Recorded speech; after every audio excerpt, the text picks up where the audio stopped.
Hello అందరికీ, ఎలా ఉన్నారు? బాగున్నారా? ఈరోజు రెసిపీ వచ్చేసి పాలకూర పప్పు. మీరు అనుకోవచ్చండి, పాలకూర పప్పు ఎవరికి రాదు, పాలకూర పప్పు కూడా పెట్టాలా వీడియో అని. కానీ ఇందులోనే టెస్ట్ ఉంది. వీడియో మొత్తం చూస్తే తెలుస్తుంది.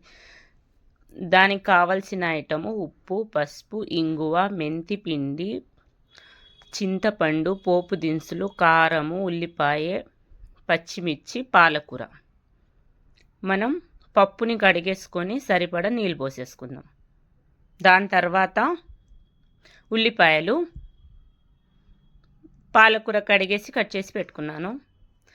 పసుపు వేద్దాం. దాని తర్వాత హై ఫ్లేమ్లో ఒక విజిల్ వచ్చాక సిమ్ములో 7-8 మినిట్స్ ఉంచేసుకుందాం.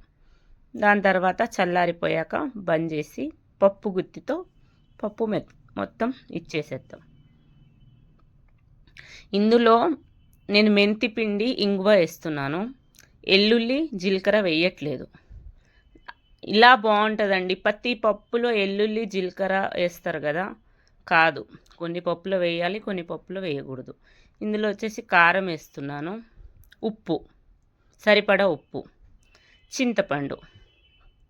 దీనికి ఫుల్గా మరగబెట్టుకుందాం. మీకు ఎంత పలచగా కావాలంటే అంత నీళ్ళు పోసుకోండి. నాకు సరిపడా నేను చేసుకున్నాను. పోపు గిన్నె పెట్టుకొని దాంట్లో 2 చెంచాల ఆయిల్, 1 చెంచా నెయ్యి వేసుకున్నాను. పోపులో వచ్చి ఆవాలు, మినపప్పు, ఎండుమిర్చి, దాని తర్వాత ఇంగువ వేసాను, మెంతిపిండి వేసాను, దించేసుకున్నాక లాస్ట్కి కరివేపాకు వేసి పోపు వేసేసుకుందాం. మీరు అనుకోవచ్చు, దీంట్లో ఎల్లుల్లి లేదు కదా, పప్పుకి మెయిన్ అదే కదా అనుకోవచ్చు. లేదండి, దీంట్లో వెల్లుల్లి, జీలకర్ర వేయకపోతే చాలా చాలా బాగుంటుంది. ఇలా కూడా ట్రై చేసి చూడండి ఒకసారి. అసలు ఎవరు చేశారు అనాలి మీరు ఇంట్లో చేస్తే. సూపర్గా ఉంటుంది, ట్రై చేయండి.